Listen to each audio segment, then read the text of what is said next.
What's up, everybody? Welcome back to Solomon's Porch with your host, Jason. Hello? Have we started? Have you started it? Yes, sir. I don't know. Yeah, I don't believe you. Welcome back to the Porch, everybody. Thank y'all so much for tuning in, whether it be via live on Facebook. How do I know that you really started it? Well, my computer screen says live. And Well, it's count see, up I to can't 28 see seconds, your- 29. Huh? I can't see your screen, so how do I know you're not just making it up? You just got to have faith in my word, Faith in your word, as opposed to... your beliefs. Oh. Yeah. You like that, don't you? All right. Well, everybody, welcome to the Porch. For everybody tuning in live, whether it's on podcast later or YouTube later, either way, we welcome you to the show. We got some stuff we want to talk about today. We're going to talk about the continuation of Boba Fett here in the news segment. Later on, we're going to be sharing in our Round 5 segment 5 things that we've learned or 5 things that our opinions have changed on after reading the Bible. And then later on, we're going to be discussing the meaning of life. So if you're on YouTube, you're going to have to look at those videos whenever they come onto YouTube. Otherwise, you'll get to see it live or on the podcast right here. So shout out to True Strength Apparel, sponsor for the show. Head over to truestrengthapparel.com and see what Aaron has over there on his website. Always some really cool stuff, including this hat that I'm wearing. It's actually my favorite thing that he has in regards to this logo. So I appreciate it. I like it. I know, Sean, you like the barbell collection, right? I do like the barbell collection, yeah. Any particular reason? I don't know. It just, the style just appealed to me. Cool deal. Cool deal. Yeah. Also, Josh D., he has dropped a song called Get Up featuring Isaac Mather. I want to say Mather, like Marshall Mathers. I don't know. Marshall or Isaac Mather. Matthew Tuck and Danny J. So my bad if I said your name wrong, Isaac. I apologize.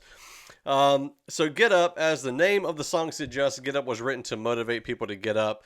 Many people would agree that the last 2 years haven't been what they thought it would be, and as a result of what has happened, we have seen enormous amounts of fear, anxiety, and depression, which is very, very true. During the writing of the song, Josh D. was experiencing a time of spiritual darkness and poured that emotion into the song. It's time to get up, throw away the fear, and start living for what matters, and that's Jesus. With verses from Matthew Tuck and Danny J., this song is inspiring and full of hope. So we're going to be playing that in our first break on the podcast. So whenever you hear that, you'll know that's what this is about.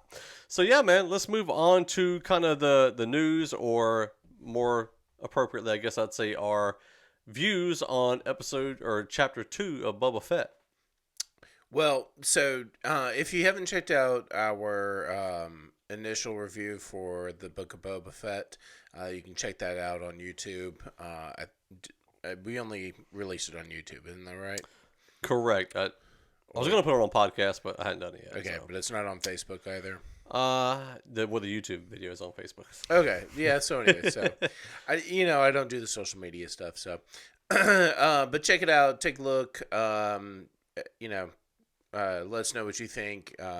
Were we off? We had a really awesome guest join us, Hector from Faith and Fandom, and always great to have him on the show. So absolutely. I think we finally kind of get into a little more meat and taters with this second chapter. I was pretty excited about it.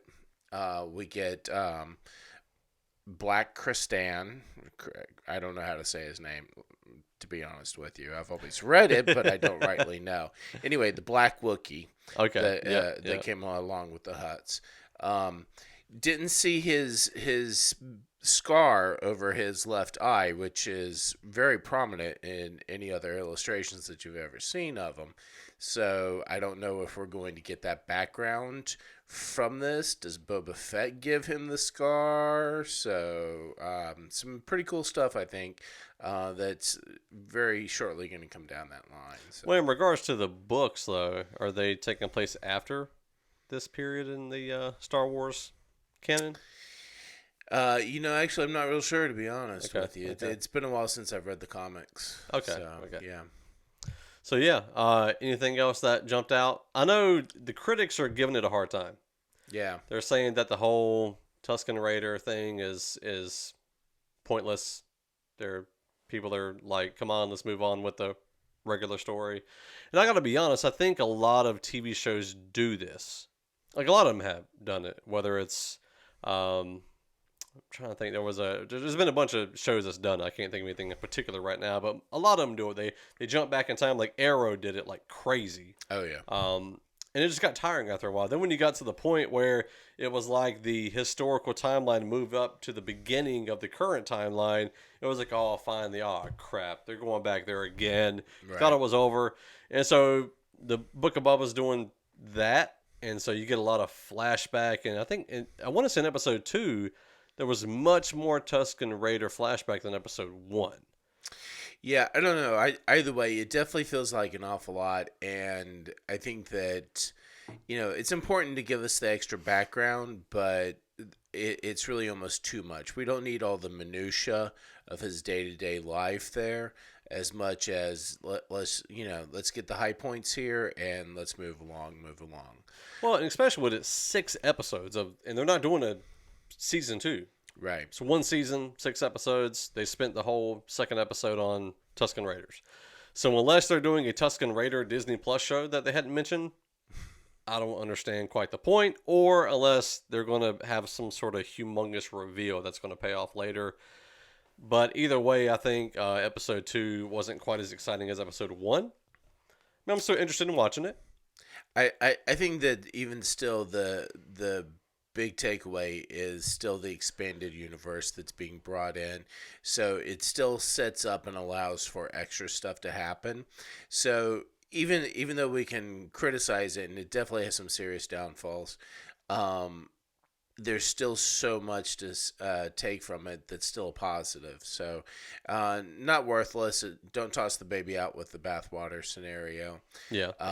But yeah, definitely could be improved upon. So given that we already know it's limited to this one season. So yeah.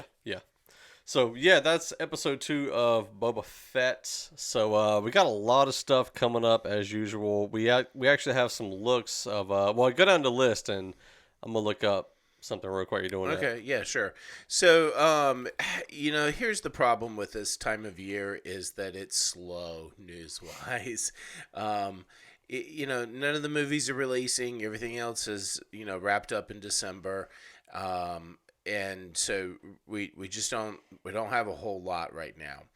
The other thing that we don't have a whole lot of are exact release dates for especially like the D plus stuff. We know things that are supposed to be coming out this year, maybe late this year, maybe early this year, but it's all maybes and we don't know any specifics. So I thought I'd just give a quick rundown of the stuff that we do know. We do have coming up in March, so it's still a ways off, but March 4th, The Batman. Very stoked about that. April 1st, Morbius. I'm a little more excited about it than I had been being. May 6th, Doctor Strange and the Multiverse of Madness. Okay. Can we get past Doctor Strange yet? Is it not time to move? Anyway, sorry. Yeah, he's taking over Iron Man's spot. I'm not a big fan. He's going to be the leader of the MCU. For Benedict Cumberbatch's benefit, sure, that's great. But anyway.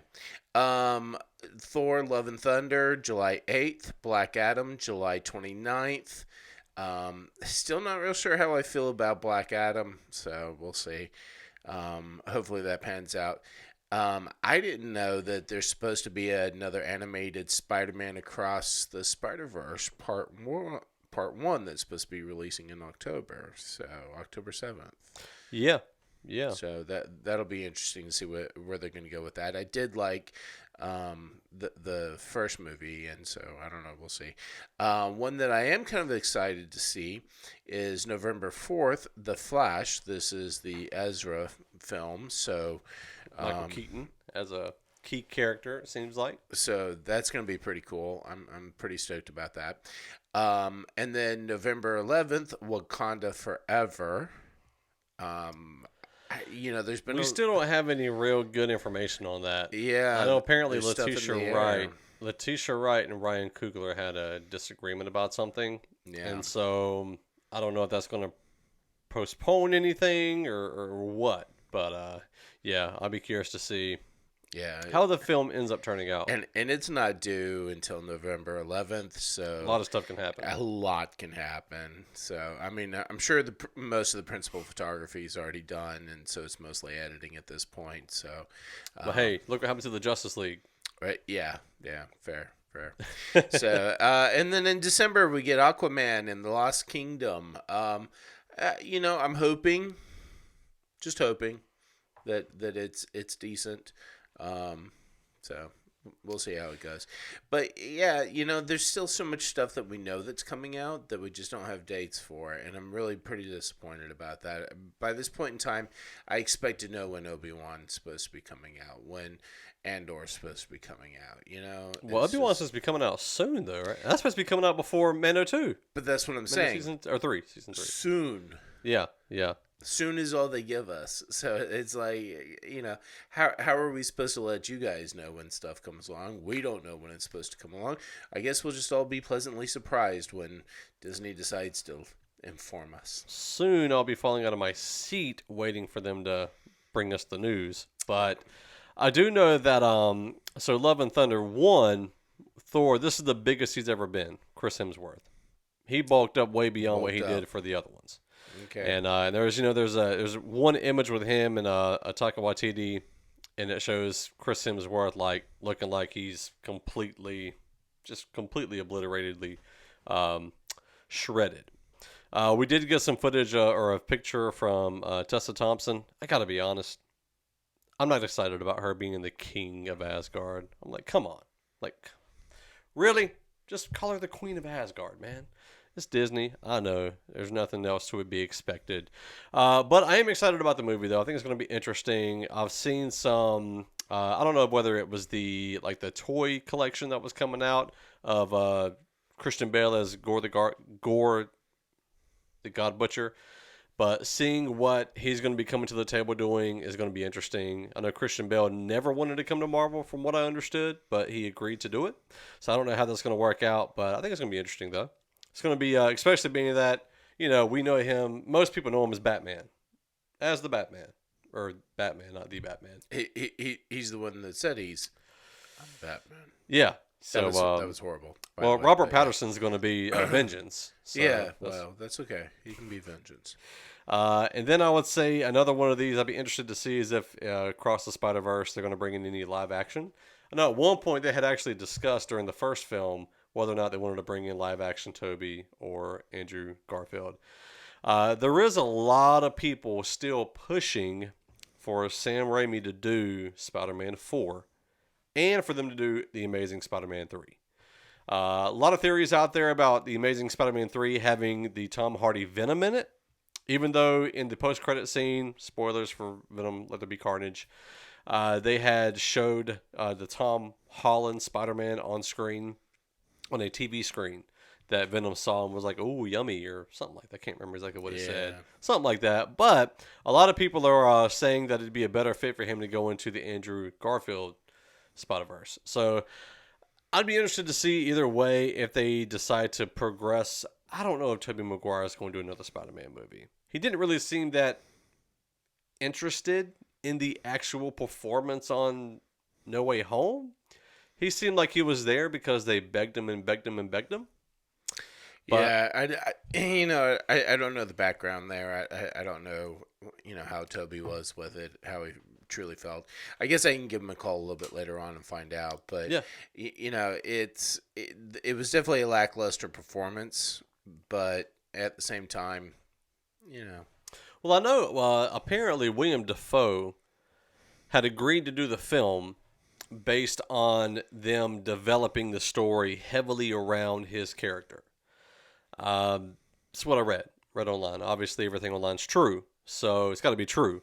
But seeing that them claiming that William Dafoe didn't really want to do it, but then they were like, "Hey, we gotta, the story is based around his character. I don't know if they threaten to recast him or what. Not that he really cares about that. It wouldn't affect him. But I'm glad he did it. I thought he did a great job. But anyway, there was something else I was going to say, and I don't forget what I was going to say. But yeah, so everything we have on the table for this the news, except for we've mentioned it before. Bible with Bordeaux has released a study guide on the book of the Gospel of Matthew. Sorry, it is available on Amazon. And it, blah, blah, I thought I had it pulled up as a tab, but I did not. I did have a link put in. Yeah, you do have a link on there. Yeah, so Gospel of Matthew Study Guide for beginner to intermediate. And it's available for $14.99. And please know that this is not to make Mr. Bordeaux rich, because one, it won't, but two, it does proceeds do go back into the show. So yeah. You are essentially helping the show, even though you're actually still getting the study guide too. So it's kind of a win-win situation. So, and just to be clear, the study guide it reads like a commentary.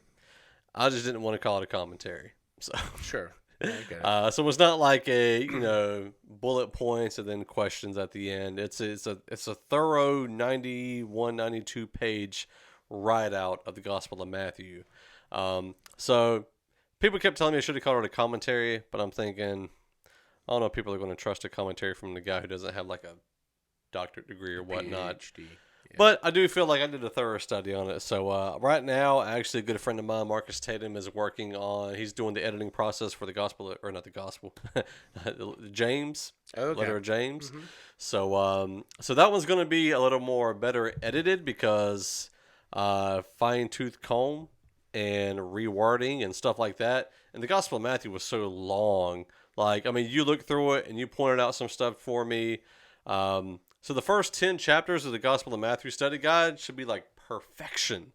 But I tell you what, though, if you find any errors in it, like proofreading errors, stuff that should have been caught, let me know. Send a picture, take it to me, and I will give you a very personalized thank you. Okay? But you gotta buy it. You gotta buy it and then mark those out as you're reading it through it in order for you to get that personalized thank you. You know what I'm saying? All right. So one last thing I wanted to talk about. Something that came up this week, and this is, it probably could be a whole topic, right? Okay. But, so, there was conversation about Chris Tucker not doing next Friday. A lot of people somebody had asked him, I don't know exactly who did it, but they were asking him, like, why didn't he do next Friday? And he was saying he didn't want to, his faith prevented him from doing it because he didn't want to glorify smoking weed and getting high. And he didn't want to cuss that much on screen. And, I think he understood the concept of Friday and then what next Friday was going to be. One of my issues is that everybody's been like, yeah, he stood up for his faith, I'm like, but he did go along and do Rush Hour 2. He did a Rush Hour 3. And his stand-up on Netflix, all of that was very sexually explicit. Now, Rush Hour 2 and 3, obviously you got some ratings there, but him standing there in the sauna with all the Chinese women and him like, oh yeah, I'm gonna do this to you and you and you, and then he's got all these scenes where he's like very sexually driven, and then in his stand-up comedy on Netflix he was very sexually explicit in that a lot, and I'm thinking he pretty much traded out weed for sex. So well, and I don't know, maybe it's somewhat culturally a different scenario. I don't really know. So Friday was in 1995 and pretty much was like part of the beginning of his career along with Dead Presidents. Money Talks as well was around that time. Yeah, Money Talks was 97. So it came in after that. Okay. But yeah, Rush Hour in 98, 2 in 2001, 3 in 2007. So yeah, Fifth Element in 97. Not a totally objectionable character, but still a little out there, I guess. So right. That if you were going to say, hey, my faith prevents me from doing this kind of logic, then some of these other characters were questionable as well. Yeah, and I mean, I'll say this: I respect that he didn't do it. Like to me, it was a good call. You know, he didn't want to glorify weed. Obviously, that failed because everybody smokes weed for the most part now. Um, and if he did it as a result of his faith, I think that's great as well. I just wasn't sure. One, I thought everybody knew that he refused to do it because he didn't want to do weed and that kind of stuff at that time. Like I heard about that whenever Next Friday came out. Mm-hmm. I heard at that time that Chris Tucker didn't want to smoke weed and cuss a lot on screen. So it was not really new information. I just guess he did an interview and he said it in the interview, and then now boom, it just came out again. And so I thought that was kind of common knowledge in a way for anybody who followed. Well, and was it initially because of his faith, or was it just initially because he just didn't want to glorify those two things? That I'm not sure. I don't know. Now it's because of his faith. I don't know what it was back then. Yeah. I just thought, oh well, that's probably a lie. Someone's probably making that up. I don't know. And so that that could be, and we all grow in our faith, and we all start off somewhere where our understanding and our fruit looks one way versus another as time goes on. So yeah. So anyway, although Chris Tucker hasn't really done anything lately either. So I don't know the last time he did something. I mean, like I said, he did the Netflix stand-up special. He did the Michael Jackson music video. Yeah. I mean, but he hasn't really been doing movies in a long time. So, but I mean, hey, look, kudos to him for deciding not to glorify weed, not to glorify cussing. Though the cussing didn't hold out, and he just substituted weed for sex. So, I don't know. That's what I did. I don't like to. I'm not being judgmental. I want people to understand, like, you don't just need to replace one thing with another and think it's a better move. That's kind of my whole thing. So anyway, moving along to music news. I actually got roasted this week on Twitter because I said something about that, and people were like, "Oh, yada yada yada." Even one guy. I'm not even going to say it because I'm a vent. And let's move on to music news. All right, music news. Yeah, sorry, I can't even. All right, Disciple. Hey, look, some Disciple news. I'm actually really pretty stoked about this. A little bit torn because it's a lot. Disciple is re-releasing Horseshoes and Hand Grenades, Scars Remain, and their self-titled album on vinyl, heavyweight vinyl, so probably 150, 180 gram. So, just super excited about that. Self-titled and Scars Remain are two of my favorites. Horseshoes and Hand Grenades, not as much of a fave, but, hey, whatever. They're $24.99 a piece, or you can buy all three together for $69.99. And that's the thing. It's like, dude, I kind of want all three, $69.99. That's just kind of harsh. If they'd released one and then maybe, 2 or 3 months later released another one, so that way I could save up, then that'd be all right. It is a pre-order right now, but it's going to be a limited run.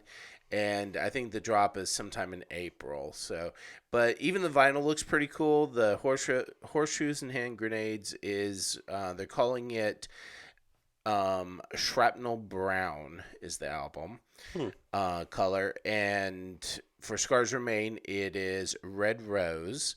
And for self-titled, it is Champagne. So, but, I mean...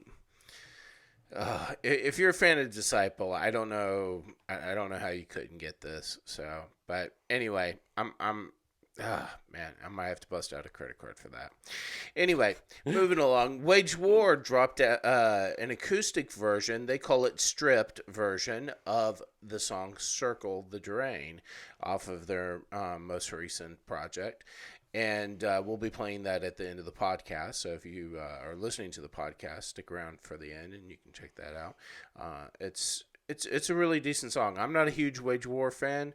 The song's, again, it's pretty decent. It's not my favorite, but it's cool. So yeah, man.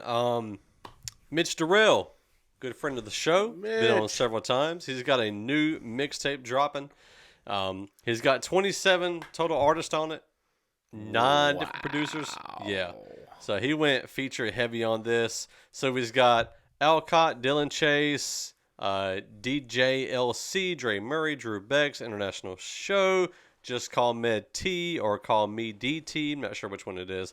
K-Drama, KJ52, my good bro Chris Noel, Microphone, Mitch Durrell, Monster Tarver, Outer City, Proddy the Prodigal, Q-Flow, Q, Raw B, Red Tip, Scribe Music, Sean Wyckoff, Sail Out of Corner, The Cruise Hip Hop Corner, which is a podcast, Untitled, Weeze the Satellite Kid, and Zay Hill. All of those folks on this project. I'm looking forward to hearing it. Mitch always, he likes having fun with rap. That's what Mitch is a fan of. He's got a song on it that's actually called Klondike Bar, and this is talking about Klondike bars. Awesome. So, I mean, it's going to be good and fun. I actually did get a sneak peek of it. So, is that the track that KJ is a part of? Because no. Oh, okay. No, he's got. I think every single song has features on it for sure. Yeah. So, but I mean, from what I heard, I don't know if I heard all of it. I think I heard some of it. I think he said he had some songs that he didn't have included in that link yet. But it's coming soon. We don't have a release date yet, but it is coming soon. Also, Josh so D. He's doing a Disney Plus thing. Yes. Disney Plus. That's right. He's probably going to drop Mitch. it when. Yeah, he's going to drop it when Obi-Wan drops. Yeah. Thanks, Mitch. Appreciate it. So Josh D. And he's also a Star Wars fan. Too. He is. Yeah. He is very much Star Wars fan. So we got Josh D. release Get Up, as we talked about at the beginning of the show. We're going to be playing his song here in just a second in the break, and then PJ Productions, Let It Rock. Make sure you check that out. And that's all I have for the music news. And here it is, folks. I'm not going to be giving, and I never really have been one to give like the really big music news stuff, because most people know when Lecrae drops or Andy drops or The Truth drops. People know when they drop music. So many sites cover that kind of stuff. So you're not going to get the biggest news from me. Those who support the show, they're going to get recognized because I'm going to support them. And so these are the folks I mentioned that do that. So we'll be right back with our round 5. Make sure you stay tuned.